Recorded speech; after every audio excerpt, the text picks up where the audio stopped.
का टेस्ट आप ले सके, अपने आप का खुद का टेस्ट ले सकें कि मैं कितने पानी में हूँ और कितनी तैयारी हो रही है। उसमें टाइम मैनेजमेंट करना आता है। तो ये जो दिक्कत आती है ना कि 2.5 घंटे में पेपर सॉल्व नहीं हो रहा, उसकी प्रैक्टिस से फिर आपका 2 घंटे में सॉल्व होगा। तो वो टेस्ट सीरीज जल्दी इसमें डाल दूंगा मैं ऐप पर, और वो आप तब से प्रैक्टिस स्टार्ट कर देंगे। ठीक है, चलिए शुरू करते हैं। कल हमने जो पढ़ा था वो पढ़ा था सरकार क्या है, यानी कि व्हाट इज गवर्नमेंट, गवर्नमेंट होती क्या है, ये बात हमने कल पढ़ी थी। उसके बाद हमने पढ़ा था कि 2 प्रकार की आपकी गवर्नमेंट होती है, एक आपका लोकतंत्र होता है, एक आपका राजतंत्र होता है ना। 2 तरीके से सरकार काम करती है। जो लोकतंत्र है उसके 3 स्तर होते हैं। लोकतंत्र के 3 स्तर पर काम करती है, एक स्थानीय स्तर, एक राज्य स्तर, और तीसरा राष्ट्रीय स्तर, है ना। ये हमने पढ़ लिए थे, इतनी चीजें आप सबको याद होंगी कल की क्लास की। आज हम जो पढ़ने वाले हैं वो पढ़ेंगे लोकतांत्रिक सरकार के मुख्य तत्व। जो आपके लोकतांत्रिक सरकार हमने पढ़ी थी, जो लोगों द्वारा चुनी जाती है, उसके तत्व क्या हैं, वो किस तरह से काम करती है, उसके अंदर कौन कौन सी चीजें होती है, लोगों से उसका क्या नाता रिश्ता है, लोग उसमें क्या भूमिका निभाते हैं, वो सारी चीजें आज की इस वीडियो में पढ़ने वाले हैं। और ये टॉपिक भी बहुत इंपॉर्टेंट है, इससे प्रश्न भी बहुत बनते हैं। ठीक है, चलिए शुरू करते हैं। एक बार मैं आपकी कमेंट पे नजर डाल लेता हूँ बस 2 मिनट के लिए, कि कोई कुछ पूछ तो नहीं रहा है सवाल। जी वालेकुम अस्सलाम, नमस्ते, सत श्री अकाल, गुड इवनिंग सभी को। यस सर, बहुत बढ़िया, सब ने यस लिखा है, तो सब करेंगे उसको सर्चिंग, है ना, वीडियो के लास्ट में, इस क्लास के बाद करेंगे उसको। थैंक यू वेरी मच भाई आप सबके सपोर्ट के लिए। चलो वीडियो को लाइक कर दो एक बार सब लोग जरा।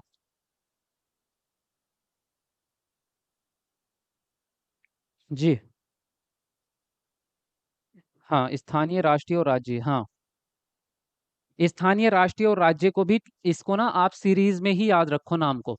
स्थानीय के बाद आप राज्य लगाओ, है ना, राष्ट्रीय मत लगाओ, स्थानीय, राज्य और राष्ट्रीय। तो स्तर के हिसाब से ही इसको याद रखो, क्रम भी आपको याद होना चाहिए इसका। ठीक है, पेपर मन वाले आपकी ये वीडियो, अच्छा। सर जी मेरा सीटेट फर्स्ट पेपर में आपकी वीडियो से 115 नंबर आया, थैंक यू। आर्यन, वाह भाई ग्रेट, बहुत बढ़िया, कॉन्ग्रेचुलेशन। देखिए चलिए शुरू करते हैं इसको। लोकतांत्रिक सरकार के मुख्य तत्व क्या क्या हैं। इस पार्ट में आप लोकतांत्रिक सरकार के कामों को प्रभावित करने वाले कुछ मुख्य बातों के बारे में पढ़ेंगे। इसमें लोगों की भागीदारी और समस्याओं का समाधान, समानता और न्याय कैसे होता है, इसके बारे में इसके विचार शामिल है आपके इस चैप्टर में। ये सभी लोकतांत्रिक व्यवस्था को सफल बनाते हैं। मतलब ये चीज है कि इसमें लोगों की क्या भागीदारी है सरकार में, है ना, वो सब चीजों के बारे में।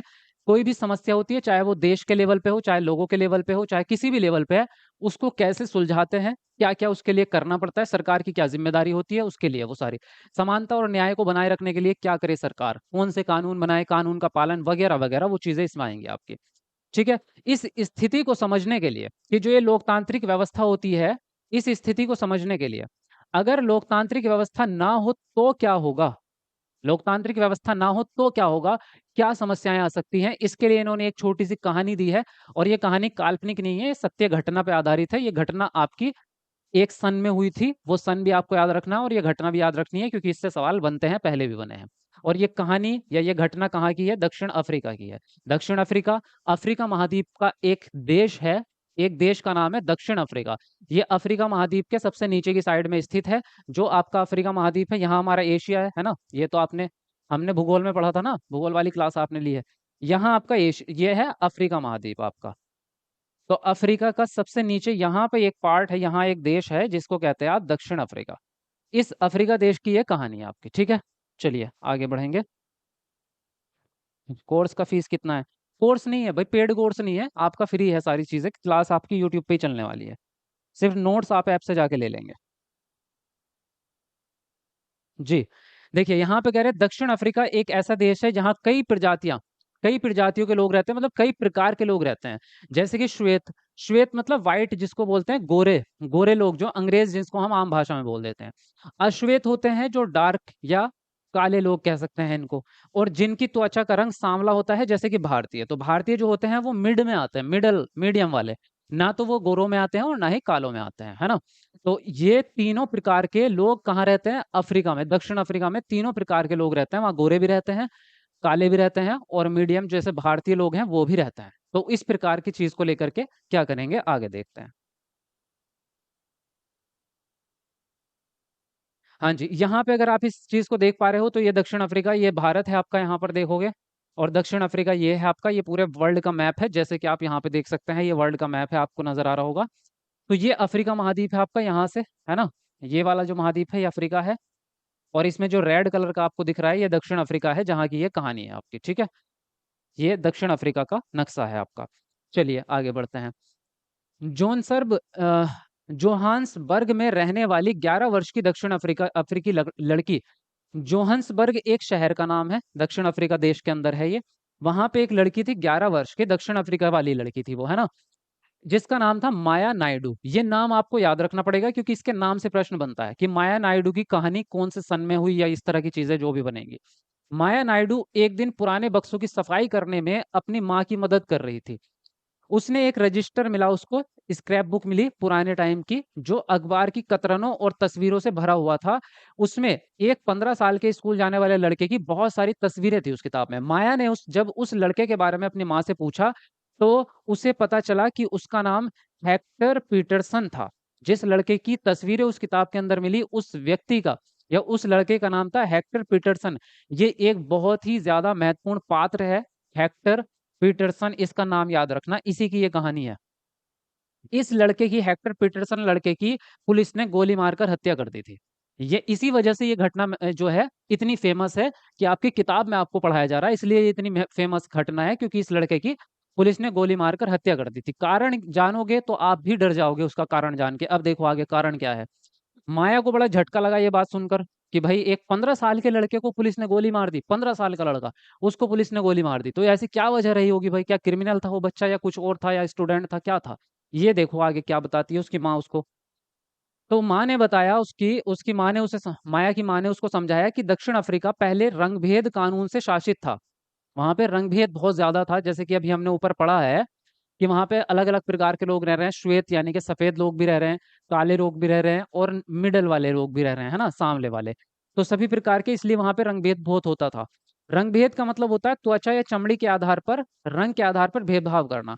दक्षिण अफ्रीका की प्रजातियां इसी आधार पर अलग अलग समूह में बटी हुई थी, और वहां के कानून के मुताबिक श्वेत, अश्वेत, भारतीय और अन्य प्रजातियों को एक दूसरे से संबंध बनाने की इजाजत नहीं थी। ना तो एक दूसरे में आप प्यार मोहब्बत कर सकते थे, ना ही एक दूसरे के साथ दोस्ती कर सकते थे, ना ही शादियां कर सकते थे। जो काला लड़का है वो काली लड़की से ही दोस्ती कर सकता है, दूसरी जगह करेगा तो वहां पे दंगे छिड़ जाएंगे, ऐसा था वहां पे, है ना। उसके अलावा खाने पीने में भी, यहाँ तक कि जो बस स्टैंड होता है ना आपकी सड़क पे, बस स्टैंड भी दो होते थे वहां पे। एक बस स्टैंड पे सब लोग खड़े नहीं हो सकते। यहाँ गोरे लोगों का बस स्टैंड है तो उसकी बगल में थोड़ी दूर पे आपके काले लोगों का बस स्टैंड है। एक बस में दोनों सफर नहीं कर सकते, उसकी बस अलग आएगी, उसका कलर अलग होगा, उसकी नाम अलग होगा उस बस का। जो काले लोग हैं उनकी बस अलग आएगी, ऐसा वाला सिस्टम था वहां पे। जो एम्बुलेंस होती है ना हॉस्पिटल की, एम्बुलेंस भी अलग हुआ करती थी। एम्बुलेंस, गोरे लोगों की एम्बुलेंस अलग होती थी, काले लोगों की एम्बुलेंस अलग होती थी, अस्पताल भी अलग होते थे। तो इतना ज्यादा तगड़ा भेदभाव था वहां पे। अब उसको देखो आगे क्या होता है। ये जैसे कि इस प्रकार देख सकते हो, ये श्वेत लड़का है और ये आपका ब्लैक वाला लड़का है ना। देखिए, विभिन्न प्रजातियों के लोग ना तो एक दूसरे के आसपास रह सकते थे, उनके घर भी अलग अलग होते थे, कॉलोनियां अलग अलग होती थी, और ना ही आम सुविधाओं का इस्तेमाल कर सकते थे। माया को अपने कानों पर विश्वास नहीं हो रहा था ये बातें सुनकर कि रंगभेद कानून के तहत जिस तरह का जीवन था उसके बारे में बताते हुए माया की माँ की आवाज में बड़ा गुस्सा था। क्योंकि जो ये माया है, ये ब्लैक वाले में आती थी, मतलब ये काले लड़कों में आती थी या काले लोगों में आती थी। तो इनकी इसकी माँ जो है वो बड़े गुस्से से सुना रही थी कि इस तरह का वहां पर जो है भेदभाव हुआ करता था दक्षिण अफ्रीका में। उन्होंने बताया कि श्वेत और अश्वेत लोगों के अस्पताल भी अलग होते थे, और अस्पताल की गाड़ियां भी अलग होती थी। श्वेत लोगों के लिए जो अस्पताल की गाड़ी आती थी वे जरूरत के सामानों से सुसज्जित होती थी, लेकिन अश्वेत यानी कि काले लोगों के लिए जो गाड़ियां आती थी उसमें कोई सुविधा उपलब्ध नहीं होती थी। ना ऑक्सीजन सिलेंडर है उसमें, ना ऑक्सीजन मास्क है, ना ही और कोई दवाइयों का सुविधा, ना ही उसके साथ में कोई डॉक्टर आया है, ऐसे ही उसको उठा के कबाड़ खाने में ऐसे ले जा रहे। इस तरह की दिक्कतें वहां पे। उनके लिए रेल और बस की सुविधाएं भी अलग अलग थी। यहाँ तक कि श्वेत और अश्वेत लोगों के बस स्टैंड भी अलग थे, जो कि मैंने अभी थोड़ी देर पहले आपको बताया था। तो इतना ज्यादा भेदभाव वहां पे चल रहा था। कहाँ की कहानी है? दक्षिण अफ्रीका की, ठीक है। क्या एम्बुलेंस का कलर भी वाइट और ब्लैक होता है टीचर जी? अब नहीं होता, ये पुरानी कहानी है। ये जो कहानी है ये पुरानी कहानी है, अभी बताऊंगा मैं कौन से सन की है। और इस भेदभाव की वजह से वहां पे एक आंदोलन छिड़ा था जिससे ये चीजें खत्म हुई। और उस समय पे राजतंत्र हुआ करता था जबकि ये बात है आपकी, ठीक है। देखो आगे क्या होता है। अश्वेत लोगों को वोट देने की इजाजत नहीं थी। अब आता है आपका, इस सारे मुद्दे को लेके आ रहे हैं वहीं राजतंत्र और लोकतंत्र की तरफ, इसको लेके आएंगे। तो जो अश्वेत लोग थे उनको वोट देने की कोई इजाजत नहीं थी। देश की सबसे अच्छी जमीन श्वेत लोगों को दी गई थी, आरक्षित थी उनके लिए। कि सरकार ने जो गोरे लोग थे उनको ज़्यादा अच्छी ज़मीनें दे रखी थी, जो उपजाऊ थी जिसमें खेती बढ़िया हो सके, और जो अश्वेत लोग थे उनके खेती के लिए सबसे घटिया ज़मीन उनको दे रखी थी। इससे पता चलता है कि अश्वेत लोगों एवं भारतीयों को श्वेत लोगों के बराबर नहीं माना जाता था, उनके साथ भेदभाव किया जाता था। तो इस तरह के भेदभाव आप देख सकते हैं किस प्रकार के हो रहे हैं। दक्षिण पश्चिमी हिस्से में एक शहर था सोवेटो, जहां सिर्फ अश्वेत लोग रहा करते थे। तो जिसकी हम कहानी पढ़ रहे हैं, हेक्टर पीटरसन, जिस लड़के की गोली मारकर हत्या कर दी गई थी, वो लड़का इसी बस्ती में रहता था। ये हेक्टर पीटरसन जो है, ये लड़का कहाँ रहता था? सोवेटो नाम के एक शहर में रहता था। ये नाम याद रख लेना, सोवेटो, है ना? सोवेटो नाम से आपको याद रहना चाहिए। तो ये हेक्टर पीटरसन यहाँ रहता था। वहां के श्वेत लोग अफ्रीकन्स भाषा बोलते थे। कौन से? गोरे लोग जो थे वो अफ्रीकन्स भाषा बोलते थे, इंग्लिश की तरह बोली जाती थी ये कुछ कुछ। अब अफ्रीकन्स भाषा बोलते थे। और जो अश्वेत या हेक्टर वाले जो बच्चे थे, वो बोलते थे आपके जूलू भाषा। जो ये पीटरसन था, जो काले लोग थे, वो उनकी भाषा थी जूलू भाषा। लेकिन स्कूल किसने बनाए? गोरे लोगों ने। भाई जो अमीर रहेगा, जो प्रशासन में रहेगा, वही स्कूल बनाएगा, सारा सिस्टम उसी के द्वारा चलता है। तो जब स्कूल उन्होंने बनाए, और ये हेक्टर पीटरसन और ये लोग जब स्कूल में पढ़ने गए, तो इन पर दबाव डाला जाता था कि तुम्हारी भाषा जो है वो निचले दर्जे की है, तुम्हारी भाषा किसी काम की नहीं है, बेकार भाषा है, देहाती है। तुम हमारी वाली भाषा सीखोगे, कौन सी वाली? अफ्रीकन्स भाषा सीखोगे, वरना स्कूल में पढ़ने नहीं आओगे आप। ये किन से कहा जाता था? हेक्टर और स्कूल के अन्य लोगों बच्चों को इस भाषा को सीखने के लिए जोर डाला जाता था कि अफ्रीकन्स भाषा ही पढ़ोगे आप। जैसे कि इस समय पे अगर आपसे कोई कहे हिंदुस्तान में, इंग्लिश मीडियम स्कूल में आप गए, उनसे कहे, अगर आप वो ये कहते हैं कि आपको इंग्लिश में ही बात करनी पड़ेगी, आप हिंदी में नहीं कर सकते, वरना हम एडमिशन नहीं लेंगे आपका। तो ये हालांकि कुछ साल पहले हुआ करता था कि हिंदी बोलने वाले बच्चे का इंग्लिश मीडियम में एडमिशन ही नहीं हो रहा। लेकिन आजकल ऐसा नहीं हो सकता। आजकल अगर बच्चा इंग्लिश मीडियम में भी पढ़ने जाएगा, तो भी उसको वो मना नहीं कर सकते अगर वो हिंदी भाषी है, क्योंकि ये कानून बन चुका है। एनईपी के अंदर भी है, एनसीएफ के अंदर भी है, ये आरटीई के अंदर भी है। तो ये कानून बन चुका है कि आपका स्कूल समावेशी होना चाहिए, आप किसी को मना नहीं कर सकते। ये हम पेडागोजी में पढ़ते हैं। तो अब क्या हुआ आगे देखो। जब ये स्कूल में इनकी अपनी भाषा पढ़ाने के लिए उन पे निचले वाले लोगों पे दबाव डाल रहे थे, तो हेक्टर ने, जो 15 साल का लड़का था, उसने अपने सहपाठियों के साथ मिलकर क्या किया? आंदोलन कर दिया, या उनके खिलाफ जो है आवाज उठानी शुरू कर दी कि हम अपनी भाषा क्यों नहीं पढ़ सकते। तो अफ्रीकन्स के खिलाफ इन्होंने विरोध करा। दक्षिण अफ्रीका की पुलिस ने विरोध करने वाले इन लोगों को बड़ी रहमी से पीटा और भीड़ पर गोलियां बरसा दी। जैसे जलियांवाला बाग का कांड हुआ था, सेम टू सेम वही चीज। स्कूल के बच्चे भी थे, उनके माता पिता थे, उनके भाई बहन भी थे, जितने भी लोग थे ग्राउंड में, उन सब पे दनादन गोलियां बरसा दी। अब उसमें से एक गोली जो है वो पीटरसन को भी लगी, उसमें से एक गोली हेक्टर को भी लगी, जिसकी वजह से वो मारा गया। और ये घटना 16 जून 1976 की है। तो ये 16/6/1976। तो ये डेट आप याद रख लेना, क्योंकि ये डेट बड़ी इंपॉर्टेंट है। इसमें तीनों में ही 6 आ रहा, 6 आ रहा है, ध्यान से आप देख सकते हैं। इसमें भी 6 है, इसमें भी 6 है, इसमें भी 6 है। तो 1976, 16 जून 1976 याद रहेगी आपको, ये डेट आपको याद रहनी चाहिए। रट्टा मार लो इसका डेट का, क्योंकि ये घटना में डेट बड़ी इंपॉर्टेंट होती है। अफ्रीकी राष्ट्रीय कांग्रेस और उनके जाने माने नेता नेल्सन मंडेला ने रंगभेद के खिलाफ बहुत लंबे समय तक संघर्ष संघर्ष किया। अंततः 1994 में उन्हें सफलता मिली और दक्षिण अफ्रीका एक लोकतांत्रिक देश बन गया। तो एक सवाल आपका यह है कि अफ्रीका लोकतांत्रिक देश कब बना? तो कब बना? 1994 में। ठीक है, 1994 में। तब से सभी प्रजातियों को के लोगों को बराबर माने जाने लगा और सभी को बराबर का हक दिया जाने लगा। उसके बाद में ये भेदभाव वाला काम यहाँ से निपटा, खत्म हुआ। इतनी कहानी है ये इसकी। अब ये आपको याद रहेगी, ठीक है जी। मजा आया आपको इसमें, कहानी में समझ में आ गई आपको? कोई दिक्कत तो नहीं हुई समझने में? याद रहेगी अब आपको? कमेंट करके बताते रहा करो। सो सैड, सैड तो है, ये बहुत सैड है भाई आपका ये कहानी, लेकिन जी ओके है। चलो 300 लाइक्स होने वाले हैं हमारे, तो 2 ही लाइक बच रहे हैं। जल्दी से एक बार कमेंट को नीचे करके वीडियो को लाइक कर दो सब लोग। बढ़िया क्लास है, बहुत बेहतरीन कंटेंट है आपके लिए, मतलब इससे बाहर आपका पेपर बन ही नहीं सकता। ये क्लासेस अगर आपने पूरी सीरीज कर ली, तो मतलब 200% नहीं, 1000% सीटेट आपका हाथ से बच के नहीं जाने वाला। सीटेट आपका निकलेगा 100%। और उससे अगले जो एग्जाम है उसमें भी यही जी के आती है, ये उसमें भी मदद करेगी आपकी। तो इतना जबरदस्त कंटेंट आपको दूंगा कि आप जिंदगी भर याद रखोगे। इसलिए साथ में जुड़े रहो और वीडियो को पूरी देखा करो। मैं सबसे यही कहता हूँ बार बार कि चाहे आप लोग, जितने भी लोग आ रहे हैं, चाहे 100, 200, 1000 या 5000, जितने लोग भी मेरी वीडियो देखते हैं, शुरू से एंड तक पूरी देखा करो। बाकी लोग आते हैं जाते हैं, उनसे आपको कोई लेना देना नहीं है। जितने लोग भी सीरियस है पढ़ने में, वो पूरी वीडियो देख लिया करो, बाकी का हमें नहीं पता। तो हम चाहते हैं कि जितने लोग भी मेरे साथ जुड़े हैं वो सब के सब पास होने चाहिए। पास तभी होंगे जब थोड़ा टाइम लगाओगे, पूरी क्लास देखोगे, है ना? तो ये चीज़ ध्यान रखना। चलिए अब बात करेंगे भागीदारी क्या होती है। जैसे अभी हमने पढ़ा था लोकतांत्रिक सरकार में मुख्य तत्व कौन-कौन से हैं। उसमें लोकतंत्र में जनता की भागीदारी और सरकार की भागीदारी और नेता की भागीदारी, सबकी भागीदारी मिल करके ही लोकतंत्र बनता है। लोकतंत्र का मतलब यही है मिली-जुली सरकार। तो इसका भागीदारी का क्या मतलब होता है, इसको समझते हैं लोकतंत्र के हिसाब से। हमारे यहाँ नियमित रूप से चुनाव किए जाते हैं, है ना? जो कि हर 5 साल में चुनाव होते हैं आपके, ये आप सबको पता है। हमने पिछले पाठ में पढ़ा है कि लोकतंत्र में लोग निर्णय लेते हैं। कौन? लोग लेते हैं। कौन? जनता, आम जनता ही तो चुनाव में निर्णय लेती है ना? तो आपसे अगर ये सवाल आपका भी आया था 2023 वाले सीटेट में। 2023 वाले सीटेट में ये सवाल आया था कि लोकतंत्र में निर्णय कौन लेता है? तो लोकतंत्र में बच्चों ने सवाल में आंसर लगाया प्रधानमंत्री निर्णय लेते हैं, है ना? लोकतंत्र में लोग निर्णय लेते हैं। साफ सुथरे लाइन लिखी हुई है आपके एनसीईआरटी के अंदर। ये चैप्टर किताब के अंदर लाइन लिखी हुई है। तो इसीलिए ये जो पूरा पैराग्राफ होता है इसमें से आपको जो ये लाइनें हैं ना ये पढ़नी होती हैं। इसीलिए इन्हीं लाइनों के अंदर से प्रश्न बन जाता है, बाहर से नहीं बनता। अब देखो आगे क्या है। चुनाव में वोट देकर वे अपने प्रतिनिधि को चुनते हैं। प्रतिनिधि मतलब नेता। ये प्रतिनिधि ही लोगों की तरफ से निर्णय लेते हैं फिर उसके बाद में।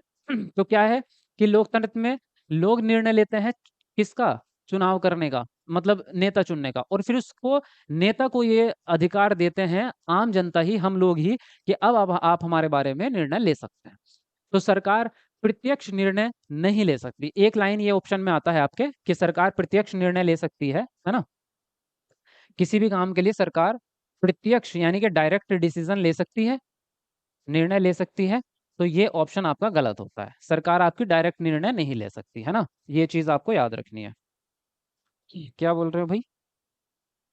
संदीप भाई समझे कि नहीं? जो लैंग्वेज होता है वो भी मेन होता है। अच्छा, क्या समझा रहे हो भाई? बहुत अच्छा क्लास है। Thank you very much. चलिए, और ये टाइमिंग आपका 7 बजे का डेली है, तो टाइमिंग में नोट करके रखो सबके सब। 7 बजे 7 पीएम पर डेली लाइव क्लास होगी अब एसएसटी की। तो 7 बजे डेली सबको लाइव आना है। लाइव देखने में अलग ही मज़ा आता है ना? थोड़े आगे पीछे अपने काम दिन में निपटा लिया करो या रात को कर लिया करो। लेकिन लाइव करने में क्या है कि आप सवाल बीच में पूछ सकते हैं, आपका इंटरेक्शन होता है, तो क्लास करने में ज़्यादा अच्छा लगता है ना? आपके doubts hand to hand clear होते हैं। तो लाइव आ जाया करो 7 बजे सबके सब। बाकी सीडीपी के लिए 9 बजे। ये प्रतिनिधि क्या करते हैं आप देखो। जो नेता आपने चुना ये लोगों के लिए निर्णय लेगा। ये मानकर चला जाता है कि प्रतिनिधि निर्णय लेते वक्त लोगों की ज़रूरतों और मांगों का ध्यान रखेगा। जो भी नेता निर्णय लेगा वो लोगों की जरूरत और लोगों के फायदे के लिए, उनकी सुविधा के लिए निर्णय लेगा। कुछ अखबार देखिए और उनमें दी गई चुनाव की खबरों पर चर्चा कीजिए। एक निर्धारित समय के बाद चुनाव होते रहने की क्या जरूरत है? ये एक सवाल है आपका कि हम चुनाव हर 5 साल बाद चुनाव क्यों करते हैं। भारत के हिसाब से बात करें तो 5 साल की अवधि होती है। तो चुनाव करने की बार बार क्या जरूरत है? इस जरूरत को समझने के लिए आपको जानकारी पढ़नी पड़ेगी, ये है ना? क्या समझो बात को। सभी सरकारों को एक निश्चित समय के लिए चुना जाता है। भारत में इसकी अवधि 5 साल की होती है। आपसे ये भी सवाल पूछ सकते हैं, एसएससी तक में ये सवाल आया है आपका, सीटेट में भी आया था, लेकिन पुराने टाइम पे आया था 2016-17 में। ये सवाल कि हमारा भारत में जो होती है चुनाव की अवधि, वो कितने साल की होती है? तो 5 साल की होती है हमारे भारत के हिसाब से, है ना? एक बार चुनने के बाद सरकार 5 वर्ष तक ही सत्ता में रह सकती है। सरकार का फिर से सत्ता में बने रहना तभी संभव है जब लोग उसको बार बार चुने। अगर लोग नहीं चुनना चाहेंगे दूसरी बार उस सरकार को, तो हट जाएगी सरकार, फिर दूसरे को किसी को चुनेंगे। चुनाव का समय लोगों के लिए वह घड़ी होता है जब वे अपने लोकतंत्र में अपनी ताकत को महसूस करते हैं। इस तरह से नियमित चुनाव होने से लोगों का सरकार पर नियंत्रण बना रहता है। अगर बार बार चुनाव नहीं होंगे, एक बार चुनाव किया और 15-20 सालों तक चुनाव नहीं हो रहे हैं, मान लीजिए 5 साल की जगह अगर 20 साल कर दिया जाए चुनाव की टाइमिंग, तो मतलब एक जनरेशन तो खत्म ही हो जाएगी। मतलब जो मान लीजिए जो आदमी बूढ़े हैं, तो वो तो एक बार डिसीजन लेके और 20 साल तक तब तक वो मर जाएंगे, है ना? और उसके बाद वो सरकार चलती रहेगी और 20 साल के बाद बीच में वो इतना ज्यादा परिवर्तन कर देंगे, फिर वो एक तरह का राजतंत्र हो जाएगा कि बीच में आप कुछ नहीं कर पा रहे, है ना? जनता कुछ नहीं कर पाएगी और 20 साल इतनी लंबी अवधि है कि आपका पूरा शोषण हो सकता है। जबरदस्त करके आपकी एक नस्ल पूरी बर्बाद की जा सकती है 20 साल के अंदर। इसीलिए 5 साल का टाइम रखा जाता है और इस 5 साल के बीच में भी कुछ कानून और कुछ अधिकार ऐसे जनता को दिए जाते हैं जिससे आप जवाब मांग सकते हैं अगर सरकार कोई भी गलत काम करती है, तो आप अपना जवाब मांग सकते हैं। तो इसके भी कुछ कानून हैं, वो आगे पढ़ेंगे, ठीक है? इतनी यहाँ तक की बातें तो आपको समझ में आई गई है? चलो आगे पढ़ेंगे। ऐप पे कितना फीस लगेगा टेट के लिए? गुरुजी मैंने नोट्स ले लिया है। अगर नोट्स ले लिया है तो बस वही नोट्स की ही फीस लगती है, क्लासेस तो फ्री हैं आपकी, क्लासेस की कोई फीस नहीं लगेगी। सर सिविक्स का नोट्स अलग क्यों है? अलग नहीं है, थोड़ा-सा उसमें वन लाइनर टाइप से है, यहाँ थोड़ा डिटेल में है। बाकी उसको मैं अभी और अपडेट करूँगा और चीज़ें आपको मिलती रहेंगी अभी तो बीच-बीच में। ठीक है? बहुत बढ़िया। चलो 400 लाइक होने वाले हैं। आज कम से कम 1000 लाइक का टारगेट रखेंगे, है ना? तो जल्दी से सब लोग लाइक करते रहो, कमेंट को नीचे करके जल्दी लाइक कर दो। देखो, हम कई चीज़ों के बारे में पूर्वाग्रही होते हैं। पूर्वग्राही का मतलब होता है आपका रूढ़िवादी। पूर्वाग्रह मतलब स्टीरियोटाइप। तो स्टीरियोटाइप का मतलब से केवल ये नहीं होता कि जाति व्यवस्था या किसी व्यक्ति को निचले दर्जे का समझना, ये पूर्वग्राही कई प्रकार का हो सकता है, कई प्रकार का। कुछ लोगों के दिमाग में किसी एक चीज़ के बारे में कोई वो बन जाती है, एक दिमाग में एक पर्टिकुलर जो है सोच बन जाती है। जैसे आपके स्कूल में कहते हैं कि लड़कियाँ जो है मैथ में कमज़ोर हैं, होती हैं। लड़कियाँ मैथ में कमज़ोर होती हैं, ये एक तरह का पूर्वाग्रह है ना? स्टीरियोटाइप है। ऐसा बिल्कुल नहीं है कि लड़कियाँ मैथ में कमज़ोर होती हैं। एक्सपोज़र की बात है, अगर उनको प्रशिक्षण मैथ का अच्छा दिया जाएगा तो वो लड़कों से भी ज़्यादा अच्छी निकल जाएँगी, है ना? वो है प्रशिक्षण की बात। ऐसे ही जैसे फ़ॉर एग्ज़ाम्पल अगर मैं डेली लाइफ़ की बात करूँ तो हमारे जैसे बॉडी बिल्डिंग या जिम की बात करते हैं लोग, तो उसमें कहते हैं लोग कि प्रोटीन जो खाते हैं आप बाहर से, प्रोटीन जो पाउडर प्रोटीन होता है, उसको खाने से आपकी हेल्थ खराब हो जाती है या आप बीमार हो जाएँगे या कोई दिक्कत हो जाएगी। तो ये क्या है? ये भ्रम बना हुआ है और ये वो लोग कहते हैं जिन्होंने कभी ज़िंदगी में प्रोटीन देखा भी नहीं होता। ये वो लोग कहते हैं जो सूखी हड्डियाँ हैं या जो कभी जिम के दर्शन भी नहीं किए, वो लोग ये जो है इस प्रकार की काल्पनिक कहानी घटित करते हैं। जबकि ऐसा नहीं है, वो पूरा डॉक्टर की रिसर्च के बाद ही वो चीज़ें बनाई जाती है। तो किसी एक चीज़ के बारे में आप क्या सोच बना लेते हैं, उसी को आप पूर्वाग्रह कहते हैं। तो कई चीज़ों के बारे में हम लोग क्या होते हैं, पूर्वग्राही होते हैं। किस तरह की चीज़ों के बारे में होते हैं, सामाजिक तौर पे देखेंगे उसको। धार्मिक विश्वास के बारे में हो सकते हैं आप। कई बार हम किसी धर्म के बारे में एक रूढ़िवादिता बना लेते हैं कि ये वाला धर्म अच्छा है, ये वाला धर्म खराब है, इस वाले धर्म में ये वाली बुराई है और इस वाले धर्म में ये बुराई है। ऐसा हम दिमाग में बना लेते हैं। उनकी चमड़ी का रंग उसके आधार पे भी जिस क्षेत्र से वो आते हैं, जिस तरह की वो भाषा बोलते हैं, जैसे वे कपड़े पहनते हैं, उस आधार पे हम क्या बना लेते हैं, उनके बारे में एक सोच बना लेते हैं। है ना? जैसे कि हम अंग्रेज़ों के बारे में बना लेते हैं सोच कि वो तो बड़े छोटे-छोटे से कपड़े पहनते हैं और वो तो गलत ही होंगे, फिर उनके अंदर संस्कार नहीं होंगे। एक्चुअल में बात ये होती है कि उनका पूरा ही कल्चर वैसा है। समाज में लोग ऐसे ही रह रहे हैं, उसी प्रकार के कपड़े पहन रहे हैं, सब लोग एक ही तरह से रह रहे हैं। तो वो उस समाज के हिसाब से तो फिट हैं, लेकिन अगर वो हमारे इंडिया वाले समाज में आएँगे तो दिक्कत हो जाएगी। तो डिपेंड करता है कि वो किस समाज के लोग हैं, है ना? हमारे यहाँ की कल्चर अलग है, उनके यहाँ की कल्चर अलग है, लेकिन हम उनको रूढ़िवादिता के रूप में देख नहीं सकते। अक्सर दूसरों के बारे में बनाए गए हमारे पूर्वाग्रह इतने पक्के हो जाते हैं कि हम उनसे दोस्ती भी नहीं करना चाहते। कई बार ऐसा होता है, कई लोगों के दिमाग में ऐसा होता है। कोई हिंदू लड़का है, वो कहेगा मैं मुस्लिम लड़के से दोस्ती कभी भी नहीं करूँगा, है ना? कोई मुस्लिम लड़का है, वो कहेगा मैं हिंदू लड़के के तो पास भी नहीं जाऊँगा। ये लोग तो बुरे होते हैं, है ना? तो दिमाग में उसके इस तरह की बातें बिठा दी गई हैं पहले से ही कि वो अपना खुद का एनालिसिस कर ही नहीं पा रहा। उसके अंदर समालोचनात्मक सोच आ ही नहीं पा रही। वो सिर्फ़ पहले से ही गढ़ित चीज़ें दिमाग में लिए हुए बैठा है ना? तो ये चीज़ें क कैसे निकलती है? मेन एजुकेशन है सबसे बड़ा हथियार जो आपको एक सामाजिक प्राणी बनाता है। चलिए वो आगे बढ़ेंगे देखिए।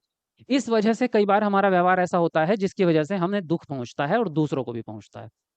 जिसको हम इस नज़र से देख रहे हैं उसको भी दुःख पहुँचता है और खुद को भी पहुँचता है, ठीक है? एक लड़के और लड़कियों में भी भेदभाव किया जाता है बहुत बार कि समाज में लड़के और लड़कियों में कई प्रकार के भेदभाव किया जाता है। हम सभी इस भेदभाव से परिचित हैं। एक लड़का या लड़की होने का अर्थ क्या होता है? आप में से कई लोग कहेंगे हम लड़के या लड़की की तरह जन्म लेते हैं। यह तो ऐसा ही होता है। इससे इसमें सोचने वाली क्या बात है? आइए देखें कि क्या सच्चाई है इसमें? आगे देखेंगे भाई।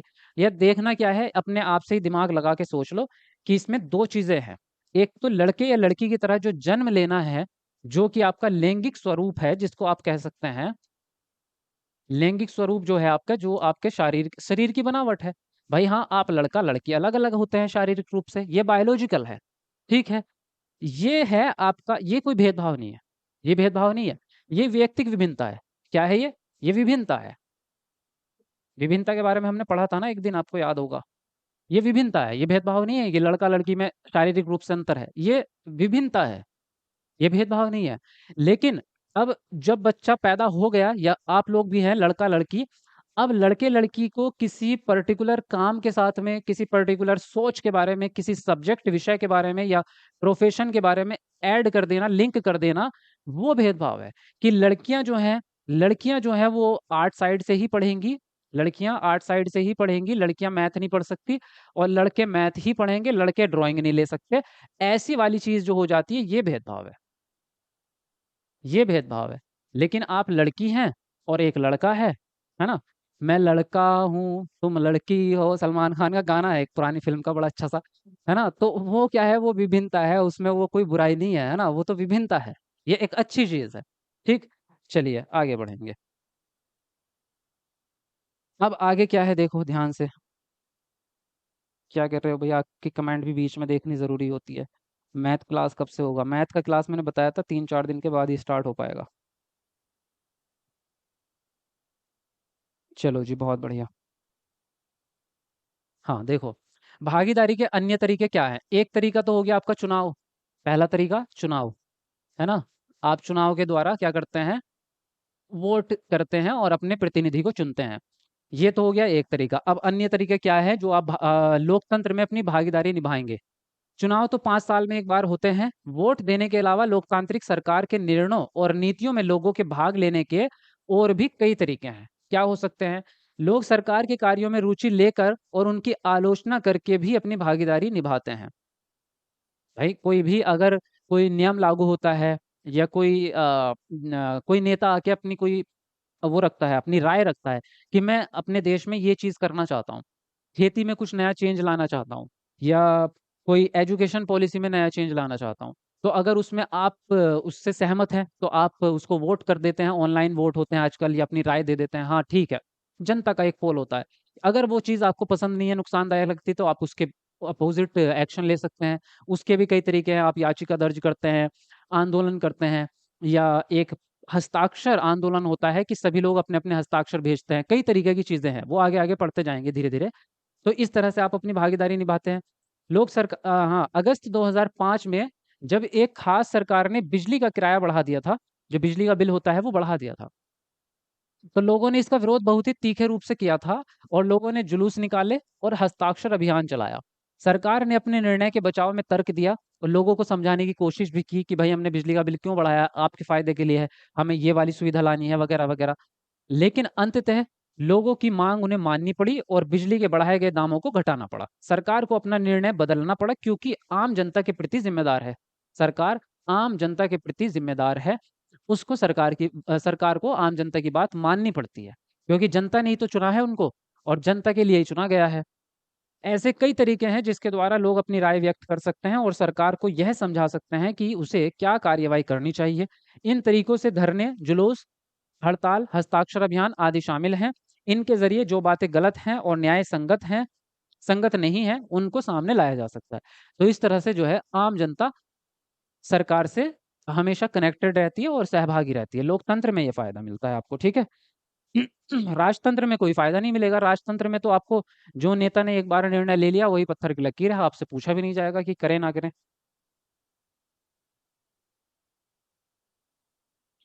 क्या कह रहे हो? मैं तो लाइक करने आई हूँ, मेरा एसएसटी नहीं है सब्जेक्ट। अब अच्छा जी, चलिए कोई बात नहीं। हुँ, चलो बढ़िया। समझ में आ रही है ना क्लास? एक बार यस लिख दो कमेंट में। यहाँ तक की बातें समझ में आ रही है? क्लास आपको अच्छी लग रही है? कोई दिक्कत तो नहीं हो रही है? बोर तो नहीं हो रहे? कोई दिक्कत, कोई परेशानी कुछ भी होगा तो मुझे बताओ कमेंट करके। फिर मैं उसके हिसाब से आगे और सुधार करूँगा जो भी कर सकते हैं। तो मुझे फीडबैक देते रहा करो। कैसी लग रही है क्लास बताओ?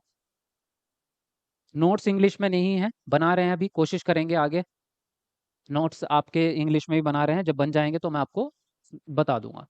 देखो, अखबार या पत्रिकाएँ या टेलीविज़न भी जनता से जुड़े मुद्दों और सरकार की ज़िम्मेदारियों को उजागर करती हैं, है ना? चर्चा करने में महत्वपूर्ण भूमिका निभाती हैं। जनता और सरकार के बीच में एक कड़ी का काम करती है आपकी मीडिया। मीडिया के द्वारा आप क्या कर सकते हैं, अपनी बात को सरकार तक पहुँचा सकते हैं और सरकार की बात जनता तक पहुँचती है। भाई मोदी जी आपके घर आके थोड़ी बताएँगे कि आज मैं ये काम करने वाला हूँ या मैंने ये डिसीजन लिया है। वो मीडिया टीवी पे आते हैं, अपनी बात कह के चले जाएँगे। टीवी और जो न्यूज़ चैनल हैं, जो मीडिया है, वो आम जनता तक उसकी बात को पहुँचाती है। अब आम जनता क्या फीडबैक देगी, वो भी चैनल वालों के द्वारा ही वहाँ तक पहुँचेगा या मीडिया के द्वारा। अब जनता से इंटरव्यू लेंगे ये न्यूज़पेपर वाले, और जनता की जो बातें हैं, जो भी उनकी वीडियोज़ हैं, उसको न्यूज़पेपर में दिखाएँगे, ऑनलाइन चैनल्स पे दिखाएँगे, तो तब जाके वो सरकार तक पहुँचेगी। तो सरकार को फीडबैक मिलता है जनता का, और जनता को सरकार का, मीडिया बीच में कड़ी का काम करती है आपके। यहाँ ये सच है कि लोकतंत्र लोगों को भागीदारी का मौका देता है, वहीं यह भी सच है कि सभी वर्ग के लोगों को ये मौका नहीं मिल पाता। अब इसके कई कारण हो सकते हैं। सभी वर्ग के लोगों को ये मौका क्यों नहीं मिल पाता? एक कारण हो सकता है गरीबी, एक कारण होता है अशिक्षित होना। यानी कि जब लोग पढ़े-लिखे नहीं हैं किसी तबके के, तो उनको पता ही नहीं चलता सरकार काम कैसे कर रही है। उनको ये भी नहीं पता है मैं अपने अधिकार कैसे माँगूँ, उनको ये भी नहीं पता कि न्यायालय में कैसे जाया जाता है, उनको नहीं पता वकील से बात कैसे करनी है ना? तो बहुत सारे वर्ग ऐसे होते हैं जो इसका फ़ायदा नहीं उठा पाते या इसमें सहभागिता नहीं निभा पाते। अब लोगों की भागीदारी का एक अन्य तरीका ये भी है कि वे आंदोलन करें, जो सरकार और उनके उसके काम करने के तौर तरीकों को चुनौती दे। दलितों, आदिवासियों, अल्पसंख्यकों, महिलाओं एवं अन्य लोगों को भागीदारी अक्सर इन आंदोलनों के ज़रिए ही हो पाती है। क्योंकि जो दलित हैं या आदिवासी लोग हैं, इनके पास सुविधाएँ कम हैं। तो क्या हो जाता है कि ये सरकार तक अपनी बात को पहुँचा नहीं पाते, और शिक्षा की कमी होने के कारण भी ये पत्र लिख के नहीं भेज सकते या मीडिया के पास नहीं जा सकते, बहुत सारी प्रॉब्लम्स हैं। तो ये क्या करते हैं, फिर फिज़िकली ही आना पड़ता है। फिज़िकली आंदोलन के लिए वहाँ पे इकट्ठा ही होना पड़ता है, तभी ये अपनी बात जो है सरकार तक पहुँचा पाते हैं। तो ये भी एक तरीका है। ठीक है जी, यहाँ तक की बात। चलो आगे बढ़ेंगे। आगे क्या कह रहे हैं, अगर देश के लोग सजग हों, सजग मतलब एक्टिव, या फिर कह सकते हैं अवेयर, अगर अवेयर होंगे तो इस बारे में रुचि लेते हैं कि देश कैसे चलाया जाता है। तभी, क्योंकि ये बात हर कोई नहीं सोचता। आप लोगों में से कितने लोग ये बात सोचते हैं कि सरकार किस तरह से काम कर रही है? आप लोगों में से कितने लोग ये सोच रहे हैं कि हमने जिस सरकार को चुना है, चाहे वो कोई-सी भी सरकार हो, चाहे वो बीजेपी हो, कांग्रेस हो, जो भी सरकार है, उस वो हमारे लिए हुए टैक्स का कितना भाग या कितना जो है हमारे देश के लिए ही लगा रही है हित में। आप कितने लोग ये सोचते हैं कि सरकार के बाद जो मुख्य अंग हैं, उनमें क्या होता है? संसद क्या होता है? सांसद क्या होते हैं? मुख्यमंत्री क्या होते हैं? राज्यपाल कैसे काम करता है? गवर्नर क्या काम करता है? आप लोगों को पता है आपका शिक्षा मंत्री कौन है? आपको ये पता है कि आपके शहर में कि जिस शिक्षा मंत्री के अंडर आपका जिला या आपकी तहसील या आपका जो एरिया आता है, कौन से शिक्षा मंत्री वहाँ बैठे हैं आपको पता है? नहीं पता होगा बहुत सारे लोगों को, है ना? तो अवेयर नहीं हैं लोग। ये जानकारी कैसे मिलेगी? जब पढ़े लिखेंगे लोग। धीरे-धीरे एजुकेशन आएगी तभी अवेयर होंगे, और फिर उसके अलावा एजुकेशन के अलावा अवेयर होना बहुत ज़रूरी है। जब तक अवेयर नहीं होंगे, तब तक आपको पता नहीं चलेगा। शिक्षा मंत्री बन के ऐसे लोग बैठ जाते हैं जिनको खुद शिक्षित नहीं है जो, है ना? तो ये चीज़ें बहुत हुई हैं। लेकिन अब धीरे-धीरे जनता अवेयर हो रही है, सुधार भी आ रहा है। आप लोग देख भी रहे हैं कि चीज़ें आजकल के जो यूथ हैं, युवा हैं, जो नई पीढ़ी है, आजकल बहुत एक्टिव हो गए हैं अपने देश को लेके, अपने करियर को लेके। पहले करियर पे भी उतना ज़्यादा ध्यान नहीं होता था लोगों का। पहले अपना गाँव में ही कोई भी काम धंधे पे लग गए, सोचते नहीं थे ज़्यादा। आजकल लोग अपने फ्यूचर को लेके बड़ा एकदम अवेयर से हो गए हैं थोड़ा-सा। ये क्रांति है एक तरह की, अभी बढ़ेगी आगे और। देखो, अगर लोग इस बात में रुचि लेंगे कि देश को कैसे चलाया जाता है, तो उस देश की सरकार का लोकतांत्रिक स्वरूप और भी मजबूत हो जाता है। लोकतांत्रिक स्वरूप, क्योंकि पब्लिक की सहभागिता सरकार में ज़्यादा हो जाएगी जब लोग एक्टिव हो जाएँगे। अगली बार अगर हमें शहर, कस्बे या गाँव की गली के से कोई जुलूस गुज़ारते हुए दिखे, तो हम एक क्षण रुक कर पता करेंगे कि जुलूस किस लिए निकाला गया है। वरना हम तो ध्यान भी नहीं देते, कहीं से निकल रहा है, जाओ हमें क्या, हम अपना वहाँ खड़े हुए मोमोज़ खा रहे हैं, वहाँ से रैली निकल रही है, हमें पता ही नहीं किस बात की रैली है ना? पता होना चाहिए। आपके शहर में, आपके गाँव में क्या हो रहा है, आपको पता होना चाहिए। हो सकता है उसका नेगेटिव प्रभाव एक दिन आपके ऊपर पड़े और आप कहें, "अरे यार! काश मैं भी कुछ कर पाता इसमें।" है ना? लेकिन नहीं कर पाए क्योंकि अवेयर नहीं है। उसमें भाग लेने वाले लोग कौन हैं और वे किस मुद्दे पर प्रदर्शन कर रहे हैं, इससे हमें यह समझने में मदद मिलेगी कि हमारी सरकार कैसे काम करती है। तो अगर सरकार के बारे में आप अवेयर नहीं रहेंगे, तो सरकार आपका फ़ायदा उठाएगी, है ना? तो आपको अवेयर रहना पड़ेगा, शिक्षित भी रहना पड़ेगा। ध्यान में रखो ये बात। चलिए, क्या कह रहे हैं? एक बार देखूँ आपके कमेंट, क्या कहना चाह रहे हो? 3 अंग हैं, कार्यपालिका, न्यायपालिका और विधायिका। इसको आगे आगे पढ़ेंगे, अभी आगे के चैप्टरों में ये बात आएगी, ठीक है?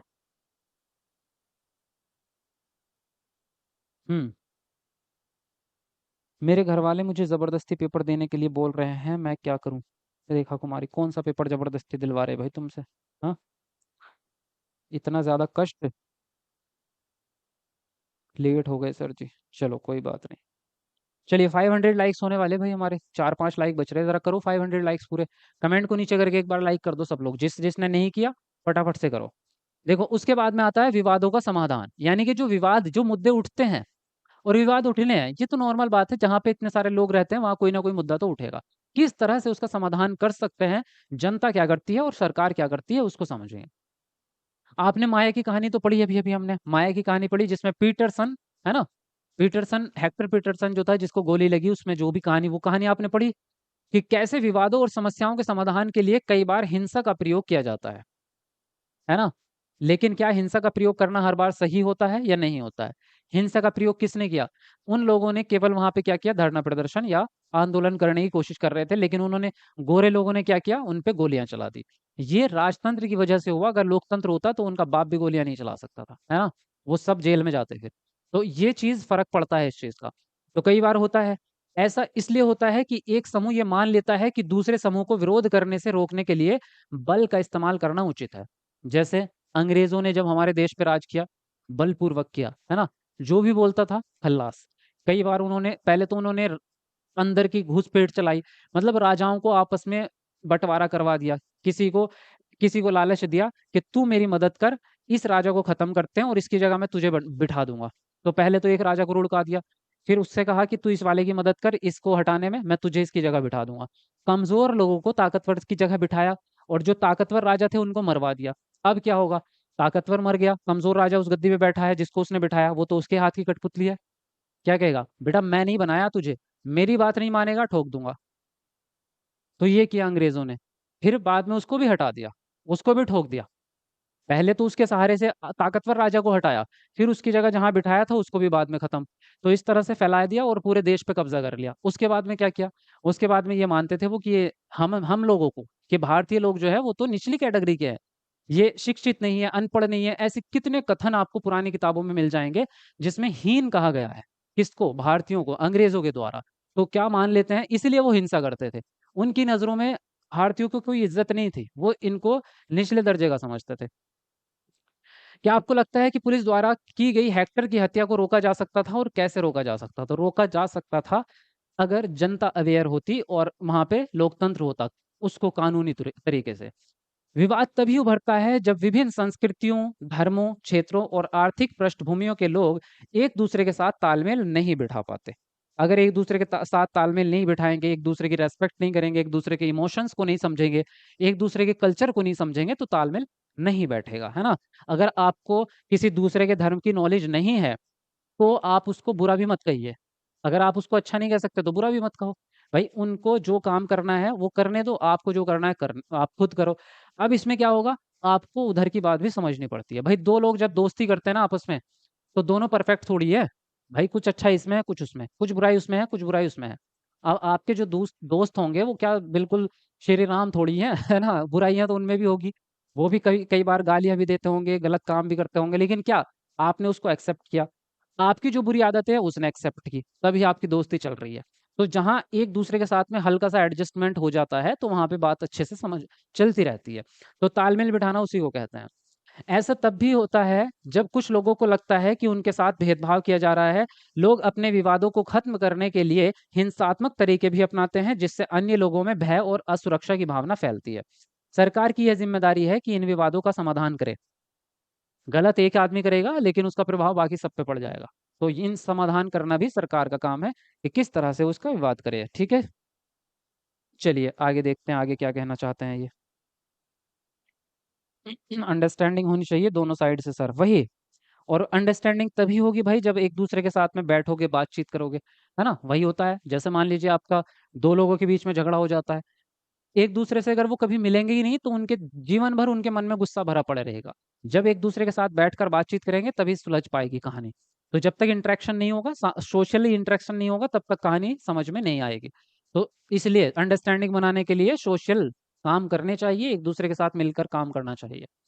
अपने समाज के कुछ विवादों के बारे में पढ़ें और यह समझें कि सरकार इनके समाधान में क्या भूमिका निभाती है। धार्मिक जुलूस और उत्सव कई बार समस्या का कारण बन जाते हैं। उदाहरण के लिए धार्मिक जुलूस किस रास्ते से निकलेंगे, यही कई बार विवाद का कारण बन जाता है, कई बार हिंसा भड़कने का खतरा भी हो जाता है ना? क्योंकि उससे क्या हो जाएगा, जैसे कि कोई किसी एक कम्युनिटी का कोई वो है, यात्रा है ना? होती है धार्मिक टाइप के रैलियाँ होती हैं आपकी। अब अगर दूसरे लोगों को उसके बारे में अवेयरनेस नहीं है, तो वो क्या करेंगे, वो अपना-अपना काम-धंधा करके बैठे हैं रास्ते पे। किसी का फल का ठेला है, किसी की कोई दुकान होगी और आप जा रहे हैं उस रास्ते से तो उनका नुकसान हो सकता है। उससे क्या होगा, उनको गुस्सा आ जाएगा या उनको बुरा लगेगा। वो अब उनको ये लगेगा कि हमारे साथ अन्याय हो रहा है। ये दूसरी कम्युनिटी के लोग हैं, हमें परेशान कर रहे हैं। तो ये दिक्कत आएगी। लेकिन अगर अंडरस्टैंडिंग हुई तो क्या होता है कि जिस समय पे वो रैली निकलेगी उनको पहले से ही पता होता है कि भाई आज ये वाला काम होगा, इसलिए अपने ठेले को या तो सुरक्षित लगाएँ या 2 घंटे के लिए ना लगाएँ, 2 घंटे बाद लगाएँगे। ऐसा हम आजकल हिंदुस्तान में होता भी है, जैसे भी कोई त्योहार होता है, जैसे कि होली है। अब होली के दिन दुकानें थोड़ा खुलती हैं, मार्केट बंद रहता है ना, क्योंकि पता है सबको कि होली के दिन रंग खिलेगा और आपने अगर कपड़े की शॉप है आपकी, आप दुकान खोल के बैठे हो, भैया आपके कपड़े गंदे होने हैं, बेच लो फिर बाद में क्या बेचोगे? तो बेहतर यही है कि उस दिन की दुकान अपनी आराम से बंद रखो, है ना? तो ये अंडरस्टैंडिंग होती है जब एक-दूसरे के बारे में जानकारी मिलेगी, नहीं मिलेगी तो दिक्कत ही होनी है। तो ये चीज़ें भी आपका क्या हो जाता है, इससे विवाद का कारण बन जाती है ये चीज़ें। कभी-कभी जुलूस के लोग उत्तेजित हो जाते हैं और कभी लोग जुलूस पर पत्थर फेंकने या उसे रोकने की कोशिश करते हैं। सरकार खासकर पुलिस ऐसे मौकों पर भी बहुत ही महत्वपूर्ण भूमिका निभाती है। पुलिस की ज़िम्मेदारी ये सुनिश्चित करने की होती है कि आपस में टकराव की स्थिति ना पैदा हो, हिंसा ना भड़के। वह सभी पक्षों को एक जगह बिठाकर बात करवाती है ताकि विवाद का समाधान निकल सके। तो देखो ये जो मैं बात कह रहा था, होली से या दिवाली से या ईद से पहले जो भी चीज़ें होती हैं, कई बार ऐसी कम्युनिटी हैं जिनको समझाने की ज़रूरत पड़ती है। जो शिक्षित लोग हैं वो समझदार होते हैं, आजकल बहुत ज़्यादा शिक्षित हो गए हैं लोग। पहले कम हुआ करते थे, अब ज़्यादा शिक्षित हैं। तो क्या होता है कि लोग जो है वो बात करते हैं। जैसे अभी ईद आती है, जो बकरा ईद आती है, उस पे जो पुलिस वाले होते हैं वो भी समझाते हैं गाँव के प्रधान को। मतलब वो हर किसी के घर तो नहीं जाएँगे, वो गाँव के प्रधान से कहते हैं कि भई ये आपकी ज़िम्मेदारी है कि आप अपने गाँव का ख़्याल रखें कि कोई गलत काम नहीं होना चाहिए, गंदगी नहीं फैलनी चाहिए या कुछ ऐसी चीज़ नहीं होनी चाहिए, है ना? ये चीज़ होती है। तो गाँव के प्रधान क्या करता है, फिर सभी लोगों को इकट्ठा करके या कम्युनिटी से में जाके उनसे उनसे बात करता है और समझाता है। तो इस तरह की चीज़ें एक्टिविटीज़ की जाती है। होली आएगी जैसे तो होली पे लोग दारू पीते हैं, ये एक मतलब एक रिवाज के तौर पे है, ज़रूरी तो नहीं है।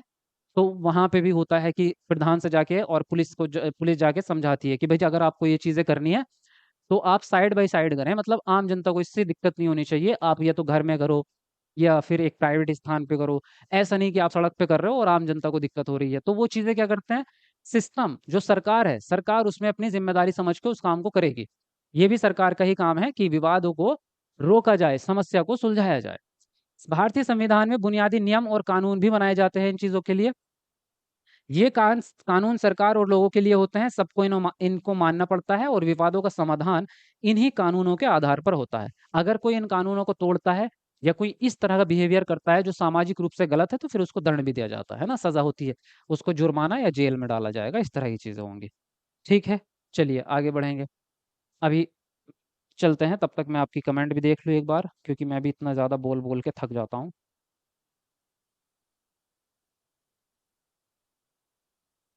हुँ।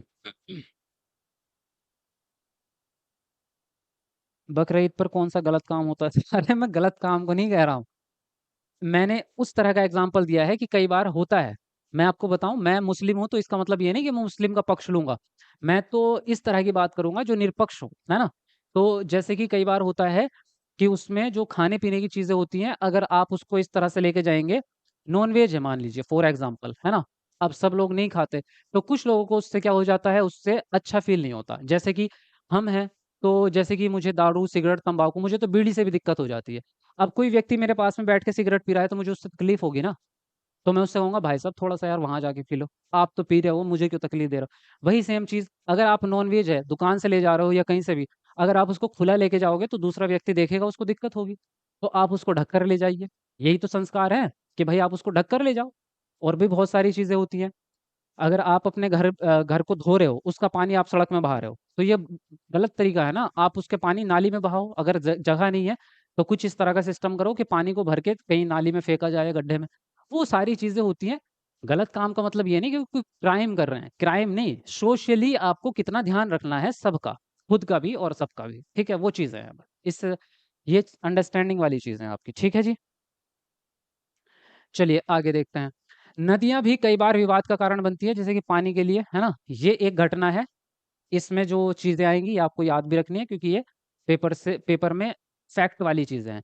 कुछ अंडरस्टैंडिंग वाली चीज़ें होती हैं, कॉन्सेप्ट वाली, लेकिन कुछ होती है फैक्ट पे आधारित। तो जैसे कि नदियाँ हैं, कुछ नदियाँ नदियों से अधिक राज्यों से होकर बहती हैं। कुछ नदियाँ हैं जो एक से ज़्यादा राज्यों में, जैसे गंगा नदी है फॉर एग्ज़ाम्पल। गंगा नदी आपकी उत्तराखंड से निकलती है, फिर बिजनौर से, फिर इलाहाबाद से होते हुए प्रयागराज से, फिर आपकी आगे जाती है ना? तो वो जो है फिर जाके आपकी बंगाल की खाड़ी में। तो कितने सारे शहरों से गुज़रेगी। तो हर शहर में आपको ध्यान रखना पड़ेगा, कहीं पे गंगा नदी का ऐसा हुआ कि उसकी सुरक्षा नहीं हुई, तो उसका पानी कहीं शहर के अंदर ना घुस जाए, या फिर वहाँ पे अगर कोई डैम बनाया गया है, कोई डाम बनाया गया है, उसको रोकना कितनी देर तक अलाउड है कि आपने पानी रोक रखा है, अगले वाले दिक्कत में आ गए, अगले शहर वाले लोग, है ना? क्योंकि उससे सिंचाई भी होती है, उसके पानी से आपके खेतों में सिंचाई भी होती है। अब अगर आपने पानी रोक दिया 10 दिन के लिए और आगे जो राज्य है आपका, उसकी तो दिक्कत हो जाएगी, उसके खेत में सूखा पड़ जाएगा। तो ये चीज़ें ये भी बँटवारा ध्यान से देखना पड़ता है। जिन राज्यों से नदी गुज़रती है, उनके बीच में नदी के पानी का बँटवारा विवाद का कारण बनता है। उदाहरण के लिए आपने कर्नाटक और तमिलनाडु के बीच कावेरी नदी का पानी के बारे में सुना होगा, कावेरी नदी वहाँ पे बहती है आपकी। तो इस पानी को लेकर विवाद चलता रहता है। क्यों? देखो, कर्नाटक में कृष्णराज सागर बाँध, ये भी आपसे पूछ सकता है कि कृष्णा राज सागर बाँध कहाँ पे है? कर्नाटक, कृष्णा दोनों के नाम में के आ रहा है, का आ रहा है, तो इससे याद रख लेना। इसमें भरा हुआ पानी कई जिलों में सिंचाई देता है। इस पानी से बेंगलुरु शहर की ज़रूरतें भी पूरी होती हैं। तमिलनाडु का एक बाँध है मैटूर, इसमें मा आ रहा है मैटूर, इसमें मा आ रहा है मिल। तमिल मा आ रहा है, मैटूर मा, तो मा से मा याद रख लेना। तमिलनाडु के मैटूर बाँध से भरे हुए इस नदी के पानी से राज्य के डेल्टा की सिंचाई होती है। अब इसमें देखो कैसे काम होगा। दोनों बांध जो है वो एक ही नदी पे बने हुए हैं। दोनों बांध एक ही नदी पे, कौन सी? कावेरी नदी पे। इसमें क्या है, कर्नाटक का जो बांध है आपका कृष्णराज सागर, ये वाला जो है ये ऊपर है।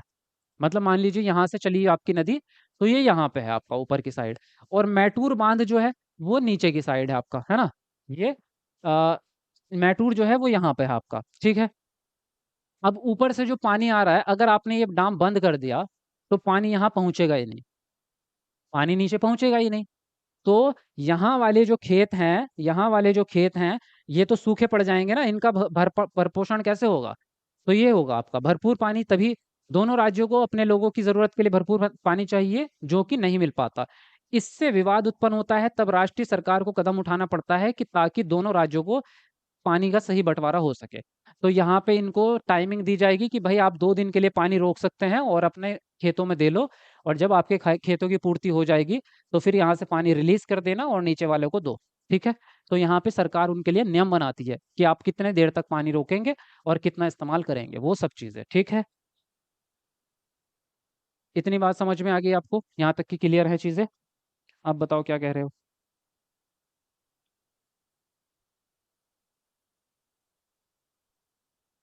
सीटेट वाले सुपरटेट की क्लास अटेंड कर सकते हैं क्या सर जी? कर सकते हैं। हाँ, बिल्कुल करो। बाकी अब केवीएस की क्लास स्टार्ट कर रहा हूँ भाई मैं, नई क्लासेस केवीएस की तैयारी करना स्टार्ट करो सबके सब, क्योंकि सुपर टेट से पहले केवीएस आने की उम्मीद हो रही है। केवीएस जो है वो सुपर टेट से पहली उम्मीद है आने की।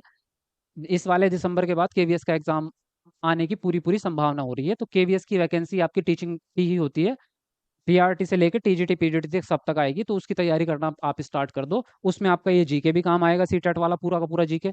सीटेट में जो सीडीपी पढ़ते हैं, वही सीडीपी सेम उसमें काम आ जाएगी आपकी केवीएस में, क्योंकि उसमें 60 नंबर की सीडीपी है आपकी। तो बड़ा अच्छा मतलब आपका ये रिलेशन बनेगा दोनों में, सीटेट में और केवीएस में, और आपकी तैयारी दोनों की हो जाएगी। तो केवीएस में भी आप जॉब ले सकते हैं, इसलिए उसकी तैयारी साथ साथ कर सकते हैं आप। मैंने कल की वीडियो में आपको बताई भी थी ये बातें। सर जी सीटेट में 135 नंबर लाने का टारगेट है, कितना टाइम पढ़कर पढ़ाई करना है? कितना टाइम पढ़ाई करना है? कम से कम दिन के 6 से 7 घंटे आपको पढ़ना पड़ेगा, जिसमें से 3 घंटे 4 घंटे थ्योरी पढ़ो और 3 घंटे करो प्रैक्टिस क्वेश्चंस की, तो आप 135 तक पहुंच सकते हैं। कॉपी पेस्ट मत करो भाई, बाकी लोगों को दिक्कत हो रही है। 600 लाइक्स हमारे होने वाले हैं। जरा सब लोग कमेंट को नीचे करके एक बार वीडियो को लाइक कर दो, जिसने अभी तक नहीं किया, अच्छे बच्चों की तरह लाइक कर दो फटाफट से। सर पूरा नोट्स लिखना पड़ेगा क्या? नहीं नहीं, पूरा नोट्स क्यों लिख रहे हो? मैंने कब कहा आपसे पूरा नोट्स लिखने के लिए? जो फैक्ट फैक्ट आते हैं वो लिखो, बाकी तो कॉन्सेप्ट है आपके दिमाग में, ऐसे भी याद रहेगा। अब भाई भेदभाव वाला कॉन्सेप्ट आपके दिमाग में बस किया ना, कि भेदभाव क्या होता है, पूर्वाग्रह क्या होता है, आपके दिमाग में आ गया ना। और जो आपका भागीदारी का मतलब क्या होता है, भागीदारी का एक कॉन्सेप्ट है, वो दिमाग में आ गया ना, इसको लिखने की जरूरत कहाँ पड़ेगी बताओ? अब ये भूल जाओगे आप ये चीजें। कुछ चीजें ऐसी होती हैं जो कॉन्सेप्चुअल हैं, जो आपके दिमाग में अंडरस्टैंडिंग के रूप में आपके दिमाग में फिट हो गई। अब जब उससे रिलेटेड प्रश्न आएगा ना, अंडरस्टैंडिंग काम करेगी आपके। आपको रट्टा नहीं मारना उस चीज का। रट्टा मारना पड़ता है, कोई डेट है, कोई फैक्ट है, कोई किसी चीज का नाम है, किसी चीज की परिभाषा है, वो आपको याद करना है। बाकी तो आपके नॉर्मल कॉन्सेप्ट वाली चीजें होती हैं, जो आपको ऐसे भी याद रहेंगी। ठीक है, बात समझ में आई कुछ? समानता और न्याय क्या होता है? लोकतांत्रिक सरकार के मुख्य विचारों में से एक है उसका न्याय और समानता के प्रति वचनबद्ध होना। न्याय सभी को मिलना चाहिए, समानता हर एक नागरिक की बराबर होनी चाहिए, किसी की कम नहीं, किसी की ज्यादा नहीं, है ना? ये न्याय और समानता को एक दूसरे से अलग नहीं किया जा सकता, क्योंकि अगर समानता होगी तो न्याय चाहिए। अगर न्याय नहीं हो रहा है, इसका मतलब समानता नहीं है। भाई किसी को न्याय मिल रहा है, किसी को नहीं मिला, तो समानता फिर किस बात की? तो ये दोनों एक दूसरे के साथ लगे बंधे हैं। माया की कहानी में सरकार ने क्या इस विचार का समर्थन किया था? नहीं किया। कि सभी लोग बराबर है, नहीं किया। तभी तो उन्होंने उसको गोली मारी। ये नहीं किया। डॉक्टर अंबेडकर जी की कहानी में क्या अस्पृश्यता के व्यवहार में समानता के विचार को ठेस पहुंची? हाँ, उसमें भी समानता का व्यवहार नहीं था उस समय पे, क्योंकि वो अस्पृश्यता यानी कि छुआछूत की प्रथा पर अब कानून द्वारा रोक लगा दी गई है। लंबे समय तक दलित लोगों को शिक्षा, स्वास्थ्य और यातायात की सुविधाओं से वंचित रखा गया। पहले हालत यह थी कि उन्हें सार्वजनिक मंदिरों में घुसने तक नहीं दिया जाता था। डॉक्टर अंबेडकर, जिनके बारे में आपने पहले पढ़ा, और कई अन्य लोगों ने जोर देकर कहा कि यह प्रथा अमानवीय है। न्याय तभी प्राप्त हो सकता है जब सब लोगों के साथ बराबरी का व्यवहार हो, वरना न्याय नहीं हो पाएगा। फिर न्याय किसे दिलाओगे? है ना? तो बराबरी वाला मामला सबके साथ होना चाहिए। ठीक है, यहाँ तक की बात। क्या कह रहे हो? एपेयरिंग वाले पीजीटी दे सकते हैं? ना ना ना, एपेयरिंग वाले नहीं दे सकते, तभी तो कह रहा हूँ मैं। तभी मैं ये कह रहा हूँ कि सीटेट को पास करना ही है इस बार। तभी आप केवीएस में या सुपर टेट में वैकेंसी में भर पाओगे फॉर्म। उसमें बिना सीटेट पास करे आप अप्लाई नहीं कर सकते। पहली सीढ़ी सीटेट है आपकी। तो थोड़ी सी मेहनत कर लो सबके सब, क्लासेस पूरी कर लिया करो, है ना? थोड़ा सा तो कभी कभी दिमाग को जोर लगाना पड़ेगा। कई बार ऐसा भी होगा कि बोर होगे, कई बार थकान लगेगी, कई बार नींद आएगी, सब चीजें होंगी। ये मैं रियलिटी बता रहा हूँ।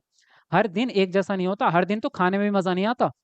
भाई आज खाने में बहुत मजा आता है, आ रहा है ना, एकदम टेस्टी लग रहा है। कल को दिन ऐसा भी होता है कई बार कि खाना भी क्या मुसीबत है यार, खाओ थक जाते।